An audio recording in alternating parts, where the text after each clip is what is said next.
Paalis nga kami ng linggo. Plano namin pumunta ngayon sa Quiapo para magsimba. Kaya tinuruan ko na rin to pamangking ko kung paano mag-withdraw. Pa-withdraw ba? Akala mo naman madaming laman yung ATM. Sabi ko sa kanya, aralin mo mabuti yan para pag tinatamad yung pa ako lumabas ng bahay, ikaw na lang mag-withdraw. Ma, magkano pa masahe mo? 13. Ilan tayo? 5. Dahil linggo ngayon, family day ngayon, mga idol. So kung 5 kayo, 26 pesos yung pamasahe nyo. Nung 4 kami, nung nakarating linggo, pumunta kami ng Quiapo, 13 lang yung binayaran namin dahil 4 kami. Dahil 5 nga kami ngayon, kaya naging 26 pesos siya. So libre na yung 3. Nung bata ako, madalas ko mapanginipan si Pong Nazareno, napakalaki niya nga daw. Tapos lagi siyang dumadaan doon sa harap ng bahay namin. After namin magsimba, dumiretso na agad kami dito sa Divisoria Mall.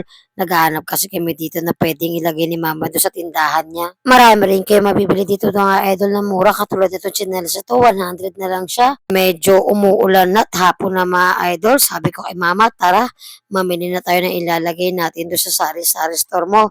Ito nga pala yung itsura mga idol ng Pamilya Pas. Medyo magulo nga lang yung camera dito kasi hindi ko alam kung paano ko siya hahawakan.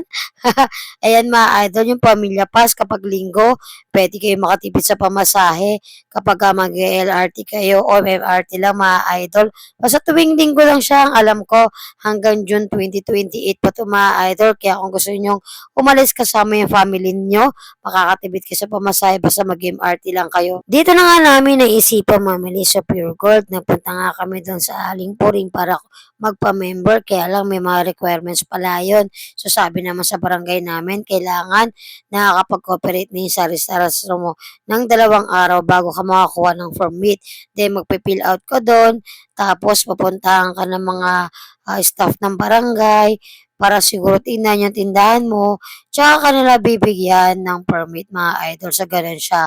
Kaya sabi ko kay Mama, kaya tara na, umpisahan na natin magbili ng mga ilalagay mo doon sa iyong sari-sari store. Siyempre, yung mga basic lang talaga na mga kailangan ng mga tao sa pang-araw-araw yung kinuha namin dito mga idol.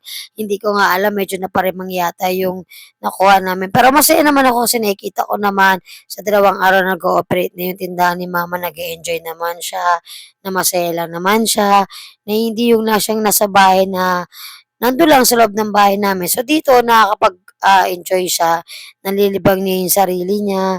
Araw-araw ako nagpapasalamat kay Papa God sa lahat ng blessing na ibinibigay niya sa amin. Lalo itong opportunity na ito, syempre napakalaga sa akin ito. Dahil na nakikita ko na masaya yung magulang ko sa ginagawa niya sa ngayon. Yan lang, salamat sa pagsama.